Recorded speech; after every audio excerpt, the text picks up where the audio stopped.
Assalamualaikum warahmatullahi wabarakatuh. Bismillah walhamdulillah. Wassalatu wassalamu ala rasulillah Muhammad ibn Abdullah. La hawla wa la quwata illa billah, amma ba'du. Alhamdulillah para jamaah, kali ini kita bertemu kembali dalam acara ngaji ngopi bareng Bang Wali. Ya.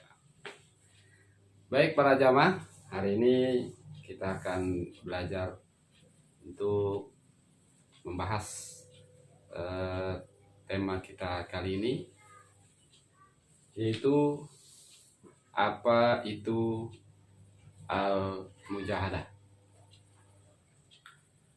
Para jamaah yang saya hormati, kata al-mujahadah tentunya banyak kita temui dipakai untuk menjadi sebuah nama pengajian, ya, majelis taklim maupun organisasi yang lainnya. Seperti contoh, kalau kita buka Facebook, kita ketik kalimat al-mujahadah, itu akan keluar ya, perkumpulan atau nama masjid yang memakai nama al-mujahadah.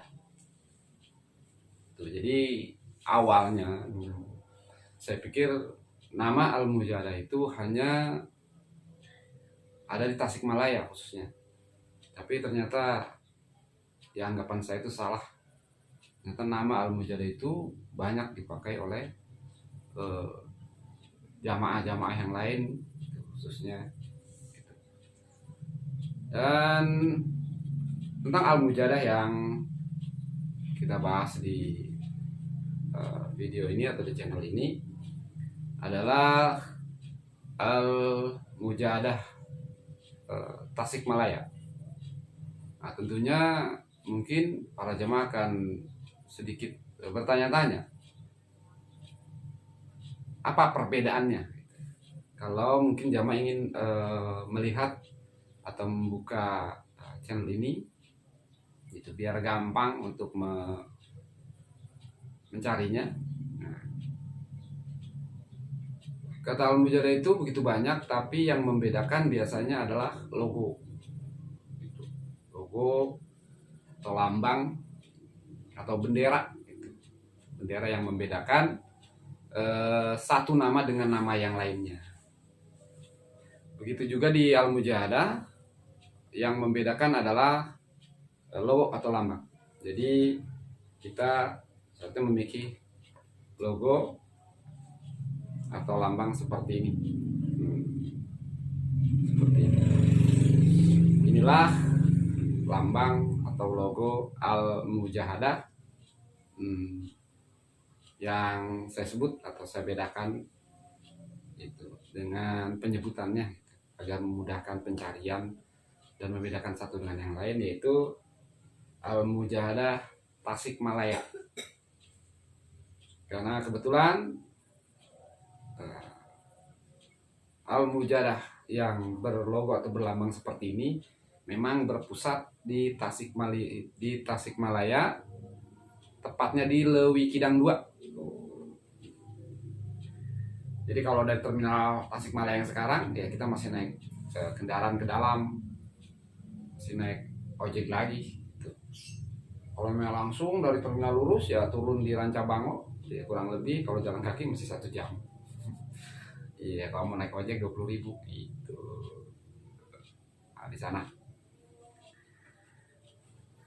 Nah, untuk sesepuh al-mujahadah adalah almarhum Abah Haji Ahdi Cahyadi bin Hanan. Ini alhamdulillah kita ada fotonya. Inilah foto almarhum Abah Haji Ahdi Cahyadi bin Hanan. Tuh. Yang alhamdulillah bisa dilihat di sini. Bisa di sini.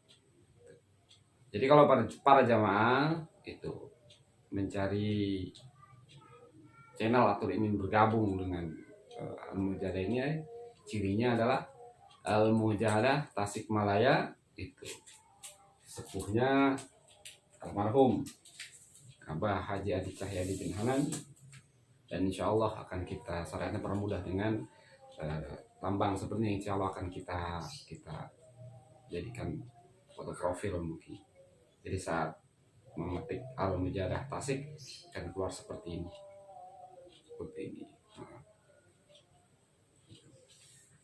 Alhamdulillah Rabbil Alamin, para jamaah yang saya hormati, kita masuk kepada pembahasan bahwa pertanyaan tadi, apakah itu Al-Mujahadah? Al-Mujahadah adalah riadohan atau latihan untuk memerangi hawa nafsu yang ada di diri. Sekali lagi, Al-Mujahadah adalah riadohan atau latihan untuk memerangi hawa nafsu diri kita sendiri. Nah, bukankah pada saat Rasulullah Shallallahu Alaihi Wasallam kembali dari satu perang yang sangat luar biasa, sangat besar, di mana beliau berkata kepada para sahabat bahwa kita baru saja kembali dari sebuah perang yang kecil, padahal perang yang besar. Lalu sahabat bertanya, ya Rasul, apakah masih ada perang yang lebih besar dari ini? Ya, beliau menjawab, ada, nanti di akhir zaman, yaitu perang melawan hawa nafsu. Hawa nafsu siapa? Ya, hawa nafsu diri kita sendiri. Jadi inti daripada didikan di Al-Mujahadah mencetak, mengarahkan, mendidik gitu, para jamaahnya gitu, untuk menjadi kuat. Kuat untuk apa? Kuat untuk perang, itu menghadapi dirinya sendiri. Jadi tujuannya bukan untuk yang lain. Tujuan hanya satu, ya, secara ilmiah. Niatnya ibadah karena Allah, tujuannya untuk perang melawan hawa nafsu yang ada di diri. Bukan untuk menjadi dukun atau menjadi ahli pengobatan. Bukan untuk sukses dalam usaha atau dalam ekonomi. Bukan juga untuk menguasai berbagai macam perilmuan yang kita kenali, artinya ada ilmu kedugalan, ilmu kesaktian, dan lain sebagainya, bukan seperti itu. Atau bukan juga untuk bisa mengerti yang namanya benda-benda pusaka, bukan itu.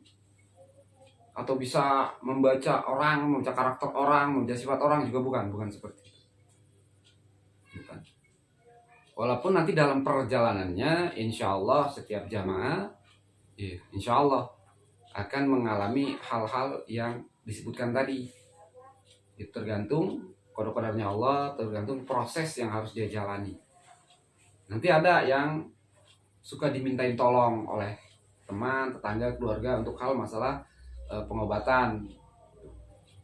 Ada yang usahanya lancar, baik dia mau dagang, mau bekerja, mau usaha lain sebagainya, sehingga untuk rezekinya luar biasa banyak.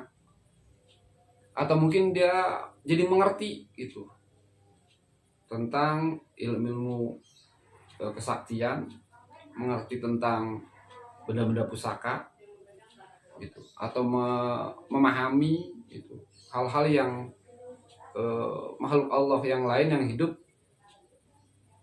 di alam lain, seperti itu. Itu hanya halte. Ibarat kita berjalan di satu jalan raya, kita menuju satu tempat, di pinggir-pinggir itu ada halte, tempat-tempat istirahat. Nah, hal-hal yang tadi itu hanya halte tempat kita beristirahat, gitu. Tempat kita mengurangi rasa lelah, rasa kantuk, rasa bosan dan lain sebagainya.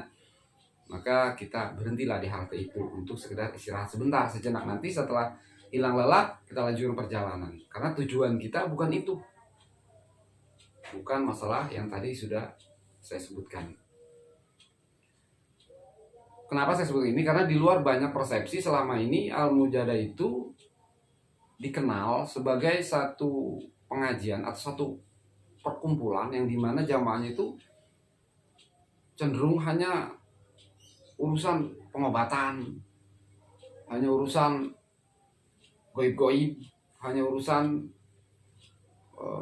benda-benda pusaka, turak tarik, nggak boleh lihat tempat yang serem dikit ditarik makhluknya, nggak boleh lihat benda pusaka aneh sedikit main tarik, hobi ngeliat orang sakit,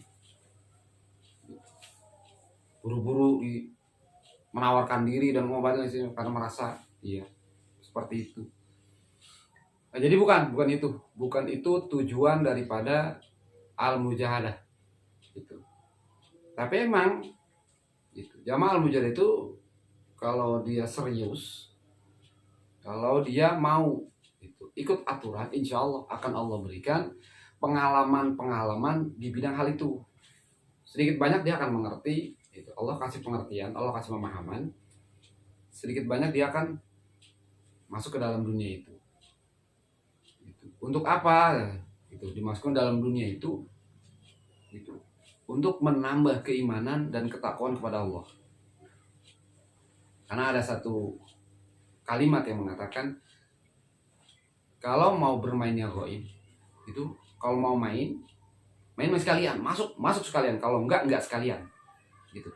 Jadi kalau kita ada di pinggir lautan, kalau mau tahu isi lautnya, di dalam ada apa di dalam lautnya, ya kita harus cebur gitu. Kalau kita udah masuk dalam laut, kita akan melihat berbagai macam tumbuhan atau makhluk hidup yang ada di dalam lautan gitu. Ada ikan yang paling kecil, ada yang besar, banyak pohon, kehidupan dan lain sebagainya.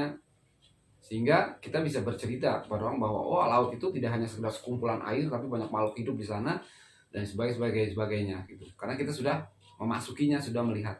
Dan setelah kita melihat itu, kita akan mengerti bahwa ternyata Allah itu maha kuasa. Ternyata namanya kehidupan itu yang bisa kita lihat tidak hanya ada di atas tanah, di atas bumi, tapi dalam laut pun begitu banyak kehidupan yang sangat luar biasa. Maka akan tumbuhlah rasa keimanan dan ketakwaan dan benar-benar mengakui bahwa Allah itu maha kuasa dalam mengurus makhluk-makhluknya. Jadi, tapi kalau khawatir tenggelam, khawatir terkena efek daripada air laut itu sendiri, ya jangan nyebur gitu, jangan bermain di pinggiran laut, kurang lebih seperti itu. Jadi biar aman, cukup di pinggir saja, di pantainya saja gitu, tidak harus masuk ke dalam lautan. Kalau khawatir ya hanyut atau tenggelam ditelan oleh lautan, seperti itu, kurang lebih seperti itu. Jadi seperti itulah jamaah Al-Mujahadah kalau dalam prosesnya dia mengalami hal seperti itu. Karena memang nanti insya Allah pelan-pelan gitu akan mengalami, walaupun berbeda, mungkin beda waktu, berbeda cerita, berbeda segalanya, tapi tetap akan mengalami. Itu suatu untuk proses belajar, itu proses belajar untuk memahami